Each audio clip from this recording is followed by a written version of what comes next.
Where's the camera? We'll hide the beer.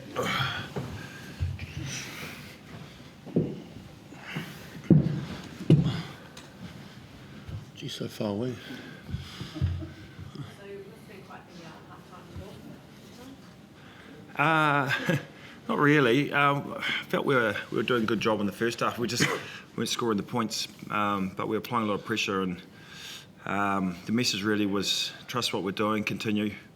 There's some parts of the game we down the field we're getting a little bit of dominance in, like the scrum. So don't be scared to go there a little bit more, which we did, and I just think we were rewarded for some really good patience. Yeah, so Leon, it was a little bit like last year. You went down 14 points at the start of the game last year and ended up running away with it.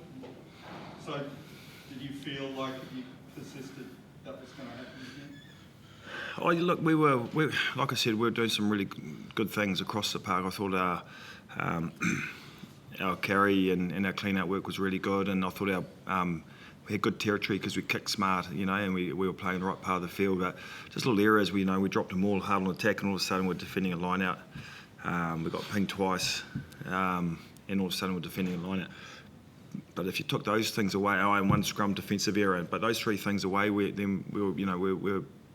playing some pretty good rugby. So the belief's here, and it's probably the first half looked a lot like what our seasons look like, just close but not quite. And I think the second half it probably felt quite good out the adults when we started, getting some good tries and finishing off well. Do you feel like maybe this could be a bit of a springboard? I know you guys have struggled to win wins together, but coming into this second half, it can maybe be a springboard for that. Yeah, I think all week we talked about going into this bye week. We knew we had to put a good performance out there going into the bye week. We sort of owe it to ourselves, and Rangi touched on it. Our season's been up and down, but we knew, we're there. We just needed to, fix little things.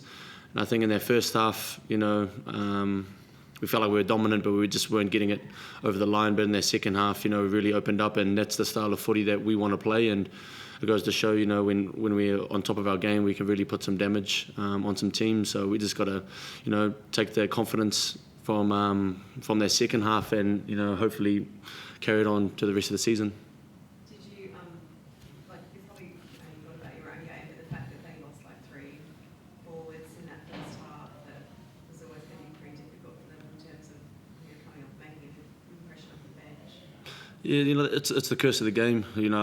There's always going to be injuries. We've suffered from injuries at the beginning of the season. So, it's just the game now. It's so fast and physical that you don't know what you're going to get in that game. And when it went to Golden Oldies, man, we got stuck. We got stung by it against the Crusaders, and so we knew the position they're in, and we knew we could take advantage of it. So, it's tough that injuries are in the game, and sorry for them, but it's just it is what it is. Yeah, Leon, this is the third time it's happened now in the last few weeks where sides have had to play 5-on-7 on the backs because of this drop in extra tail. But do you have any opinion on how that is? Well, it makes sense. You're trying to stop teams fudging the rules to gain an advantage if you're under pressure. But it is tough when you've got 3 legitimate injuries or 4 legitimate injuries or whatever it is, and they had 2 injuries at hooker and injuries to their props, and then you're paying the price because you got injuries in the same area. They're going to be paying the price for the next 3 or 4 weeks because they've got got a problem met now with depth of their squad. So that is a tough one. I'm not sure what the right answer is. It's pretty hard. It happened to us. A couple like Dolt said, it happened to us, and we weren't cheating or doing anything wrong. We just had injuries in a position, and we ended up having to play with 13 players against the Crusaders. So, I'm not sure. It's probably worth revisiting and saying, is it achieving what they want from it, and is it fair and reasonable? But it's probably hard for me to know. Came in for a bit of criticism the week about his form. How did you think he went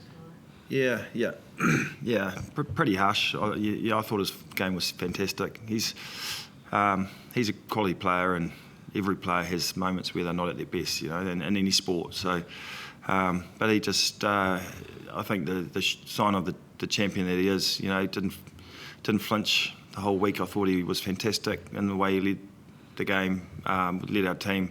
along with Dalton as his assistant, and drove the strategy really well. And he just got on with his business. And I thought today he kicked really well. And it wasn't easy conditions out there. It was quite greasy, yet we still had the confidence to play, which was really good to see as well. What's the plan for the bye week? Just recovery, recovery. Yeah, getting the body right for the next week. So that's the plan. So you get a few days off. What's the deal? Yeah. No, we're taking the week off, and a lot of injuries and a lot of guys are beaten up. I'm not sure why. It just seems at the moment we've got a lot of guys that seem to be lying on the physio tables at the moment. So I think the timing of the bye has been really good, and just mentally as well. We've been training really hard. We haven't been playing as well as we'd like. So we've had to turn the dial up at training and put some hard yards in, and just to make sure that we finished this block on the right note to get the result we needed. And I think the guys have earned a good rest, and hopefully we can come back, take some of this momentum into the second half of the season, because it's all to play for. Thanks, guys. Awesome, thank you.